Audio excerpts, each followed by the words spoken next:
যে মাননীয় প্রধান উপদেষ্টা আজকে সমস্ত দলের জাতীয় নেতৃবৃন্দকে এখানে আহ্বান জানিয়েছিলেন। আমরা সেখানে এসেছিলাম।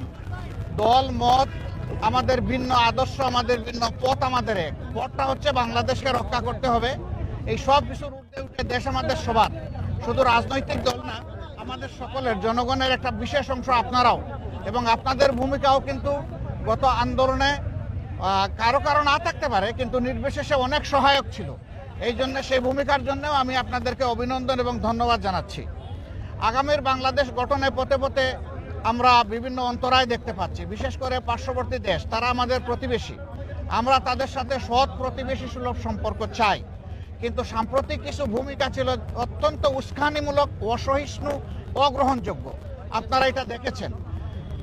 মিথ্যা তথ্যের উপর নির্ভর করে বাংলাদেশকে কলুষিত করার জন্য, এই সরকার এবং জনগণকে ব্যর্থ করার জন্য তারা দুনিয়ার বিভিন্ন জায়গায় অপপ্রয়াস চালাচ্ছেন এবং অপপ্রচার চালাচ্ছেন। যেমন সম্প্রতি 5 অগাস্টে এই 24 সালে আমরা ছিলাম, এটাই আমাদের অব্যাহত থাকবে। এখানে পরামর্শ এসেছে রাজনৈতিক শীর্ষ নেতৃবৃন্দের সাথে, যেমন মত বিনিময় হয়েছে, ছাত্র সংগঠনগুলোর সাথে হবে, বিভিন্ন ধর্মীয় সম্প্রদায়ের সাথে হবে, আপনাদের সাথে হবে। আমরা সেই প্রস্তাব রেখে এসেছি এবং আমরা আশা করছি আপনাদের সাথেও মত বিনিময় হবে। এই সমস্ত অংশীজনদের সাথে মত বিনিময়ের পরে একটা জাতীয় ঘোষণা আসবে সরকারের পক্ষ থেকে। আমরা সেই ঘোষণার অপেক্ষায় থাকব এবং এই ক্ষেত্রে আমাদের যার যা প্রয়োজনীয় পরামর্শ আমরা সেটা দিয়ে সরকারকে সহযোগিতা করব। আরেকটি বিষয় আমরা অত্যন্ত ক্লিয়ারলি আমরা জানিয়ে দিয়েছি, এক্সট্রিমিজম বা চরমপন্থা যে দিক থেকেই আসুক আমরা তাকে ঘৃণা করি। এটাকে আমরা কোনো অবস্থায় প্রশ্রয় দিব না এবং মেনে নেব না। এটা যে রূপ নিয়েই আসুক, সকল রূপের আমরা চরমপন্থাকে আমরা ঘৃণা করব এবং প্রশ্রয় আমরা দিব না কেউ। এই ব্যাপারে আমরা সকলে একমত হয়েছি। আরও অনেকগুলো বিষয়ে কথা হয়েছে।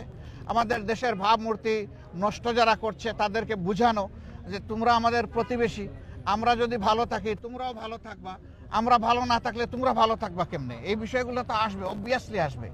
তো সেই বিষয়গুলো নিয়েও আলোচনা হয়েছে। আমরা আশা করছি জাতি ঐক্যবদ্ধভাবে ইনশাআল্লাহ আগামী দিনের সকল চ্যালেঞ্জ মোকাবেলা করে আমরা চূড়ান্ত সফলতার দিকে এগিয়ে যাব। চূড়ান্ত সফলতা অর্জন না হওয়া পর্যন্ত আমাদের ঐক্য অটুট এবং মজবুত থাকবে। চূড়ান্ত সফলতা এসে যাওয়ার পরেও প্রিয় দেশের জন্য আমরা ঐক্যবদ্ধ থাকব। আপনাদের সকলকে ধন্যবাদ। আসসালামু আলাইকুম। নির্বাচন নিয়ে ছোটখাটো কথা হলেও সেটা নিয়ে কোনো কনসেনসাস হয় নাই বা ব্যাপকভাবে কোনো আলোচনা হয় না। সবাইকে ধন্যবাদ। ভালো থাকুন সবাই। আরো দেখা হবে ইনশাল্লাহ, আরো কথা হবে। আসসালামু আলাইকুম রহমতুল্লাহ।